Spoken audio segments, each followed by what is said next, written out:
दोस्तों, आज के वीडियो में मैं आपको जापानीज अर्बन लेजेंड यामा ओबा की एक सच्ची कहानी सुनाने जा रहा हूँ। तो आप वीडियो को एंड तक ज़रूर सुनिएगा। पिछले वीडियो में मैंने आपको इस यामा ओबा के बारे में कुछ बेसिक इन्फॉर्मेशन दी थी और आज के वीडियो में मैं आपको इसी यामा ओबा की एक सच्ची कहानी सुनाने वाला हूँ, जो कि जापान के ही एक व्यक्ति के साथ में घटी थी जिसका नाम तकेशी था। तो ज़्यादा टाइम ना लेते हुए बढ़ते हैं आज की कहानी की ओर। लेकिन उससे पहले अगर आप चैनल पर नए हैं और आपको हॉरर स्टोरीज़ और मिस्टीरियस स्टोरीज सुनना पसंद है तो आप कार्तिक वन को सब्सक्राइब कर सकते हैं। आपके साथ भी अगर कोई सच्ची घटना घटी हो तो वो आप मुझे मेरे इंस्टाग्राम पर भेज सकते हैं, जिसका लिंक मैं आपको दे दूंगा नीचे डिस्क्रिप्शन बॉक्स में। मेरा नाम तकेशी है। आज मैं आपको मेरी ज़िंदगी की सबसे डरावनी और खौफनाक कहानी बताने जा रहा हूँ। इस कहानी में मेरा सामना यामा ओबा से हो गया था। अगर आप नहीं जानते कि यामा ओबा कौन है तो मैं आपको बता दूं कि जापान में एक चुड़ैल पाई जाती है जो कि इंसानों को भटकाकर अपने घर ले जाती है और रात में अपने असली रूप में आके उन्हें जिंदा ही खा जाती है। मुझे इस यामा ओबा के बारे में अच्छे से जानकारी थी। मैं बचपन से ही इसकी कहानी पढ़ते हुए आया था। मैं जब 25 साल का था तब मेरे साथ यामा ओबा की ये घटना घटी थी। यामा ओबा की ये घटना मेरे साथ घटी थी सन 2005 में। सन 2005 में मैं और मेरे कुछ दोस्त जापान की ही पहाड़ियों पर कैंपिंग वगैरह और इसी से रिलेटेड चीज़ें करने के लिए गए थे। हम बेशक जानते थे कि यामा ओबा नाम की एक चुड़ैल जंगलों में और पहाड़ों पर घूमती रहती है, लेकिन जब तक मेरे साथ ऐसी कोई घटना नहीं घट गई थी मैं इसके ऊपर यकीन बिल्कुल भी नहीं करता था। इसलिए परिवार के लाख मना करने के बावजूद भी मैं और मेरे दोस्त पहाड़ों पर कैंपिंग करने के लिए चले गए, जो कि हमारी ज़िंदगी की सबसे बड़ी भूल थी। हमने प्लान किया था कि हम लोग 4 दिन तक और 3 रातों तक वहाँ कैंपिंग करेंगे और उसके बाद वापस चले जाएंगे। शुरुआत के 2 दिन तो ठीक रहे, लेकिन तीसरे दिन मेरे साथ यामा ओबा की वो घटना घट गई। तो दरअसल हुआ ये कि तीसरे दिन की सुबह थी, सब उठे ही थे। मेरे जो दोस्त थे उसमें से एक दोस्त ने चाय बनाई, हम लोगों ने चाय पी और उसके बाद लकड़ियाँ काटने के लिए हम सब जंगल में चले गए।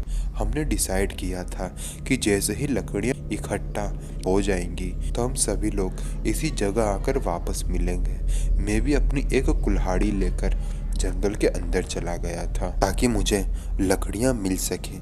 हम जिस पहाड़ पे थे वो पहाड़ जंगलों से घिरा हुआ था, इसलिए वहाँ लकड़ियाँ आराम से हमें मिल सकती थी और हम लकड़ियाँ ही ढूंढ रहे थे। खैर, मुझे जब अच्छी खासी मात्रा में लकड़ियाँ मिल गई और उसके बाद जब मैं अपने कैंप की तरफ आने के लिए मुड़ा तो मैं भूल चुका था कि मैं किस रास्ते से आया हूँ। मुझे कुछ समझ में नहीं आ रहा था कि आखिर मैं किस रास्ते से जाऊँ। मुझे इतना पता था कि मैं मेरे कैंप से बहुत ही दूर आ चुका हूँ, क्योंकि मैं वहाँ से चल के यहाँ तक आया था। लेकिन अब यहाँ से जाऊँ कैसे, मुझे कुछ समझ में नहीं आ रहा था।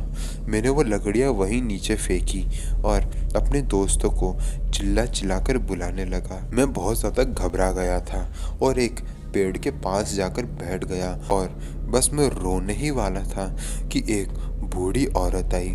उसने मेरे कंधे पर हाथ रखा। जैसे ही उसने मेरे कंधे पर हाथ रखा तो मैं एक झटके के साथ उठा और उस बूढ़ी औरत की ओर देखने लगा। वो बहुत ही ज़्यादा बूढ़ी औरत लग रही थी, जिसके कपड़े भी एकदम फटे पुराने थे। जैसे ही मैंने उनको देखा मैंने उनको पूछा, आप कौन हो? उन्होंने जवाब दिया कि यहाँ जो भी लोग आते हैं और भटक जाते हैं मैं उनकी मदद करती हूँ और मैं तुम्हारी भी मदद करना चाहती हूँ और मदद कर भी सकती हूँ। मैंने कहा कि मैं यहाँ कैंपिंग करने के लिए आया था और अपने दोस्तों से बिछड़ गया हूँ, मुझे उनसे मिलना है, क्या आप मुझे उनसे मिलवा देंगी? उस औरत ने कहा कि ये कोई बड़ी बात नहीं है, मैं तुम्हें तुम्हारे दोस्तों से मिलवा दूंगी, लेकिन तुम्हें पहले मेरे साथ मेरे घर चलना होगा।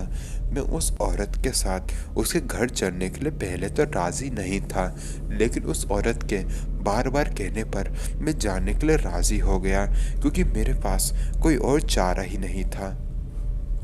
खैर, मैं अब उस औरत के घर जा चुका था। वो एक छोटी सी कुटिया थी जिसमें मैं चला गया था। वो औरत ने मुझे बहुत ही टेस्टी खाना खिलाया। इतना टेस्टी खाना मैंने अपनी ज़िंदगी में कभी नहीं खाया था। लेकिन जब मैं खाना खा रहा था तभी मुझे अचानक से उसी यामा उबा की कहानी याद आ गई। उस यामा उबा की कहानी में सेम वही चीज़ थी जो कि मेरे साथ हो रही थी। यामा उबा की कहानियों में भी इंसान खो जाते हैं और उनको बूढ़ी औरत मिलती है और वो अपने घर पे उनको लेकर आती है और फिर बाद में मार देती है।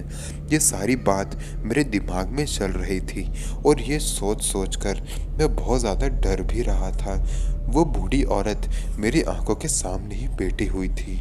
वो ये समझ ना जाए कि मैं समझ चुका हूँ कि वो यामा उबा है, इसलिए मैं अपने फेशियल एक्सप्रेशंस बिल्कुल भी चेंज नहीं कर रहा था। अंदर से मुझे कितना डर लग रहा था ये तो बस मैं ही जानता हूँ, क्योंकि मैं समझ चुका था कि ये कोई बूढ़ी औरत नहीं बल्कि वही चुड़ैल है जिसकी कहानियाँ मैं बचपन से सुनते आया था।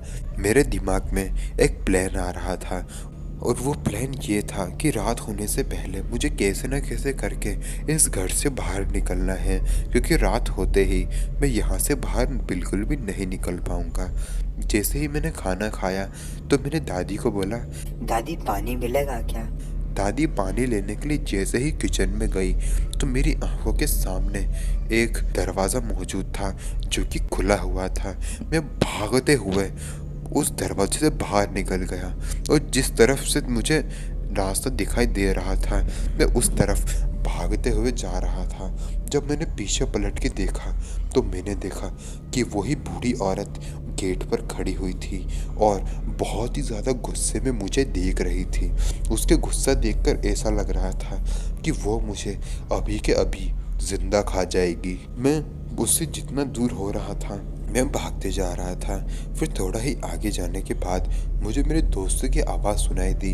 मैंने भी उनको आवाज़ देना शुरू किया। मेरे दोस्त मेरे पास आ चुके थे।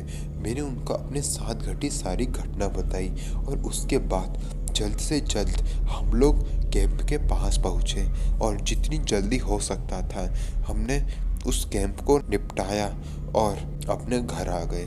घर आके ये घटना हमने कभी किसी को भी नहीं बताई, क्योंकि वो लोग बेमतलब का टेंशन लेते और अगली बार हमें कहीं जाने को भी नहीं मिलता। खैर, ये घटना ने मुझे ये मानने पर मजबूर ज़रूर किया कि यामा उबा सच में एग्जिस्ट करती है।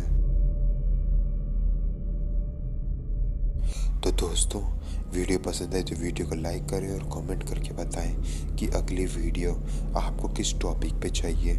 और अगर आपके साथ भी कोई सच्ची घटना घटी हो तो वो आप मुझे मेरे इंस्टाग्राम पर भेज सकते हैं, जिसका लिंक मैं आपको दे दूँगा नीचे डिस्क्रिप्शन बॉक्स में। तो मिलते हैं अगले वीडियो में, तब तक के लिए जय हिंद, जय भारत।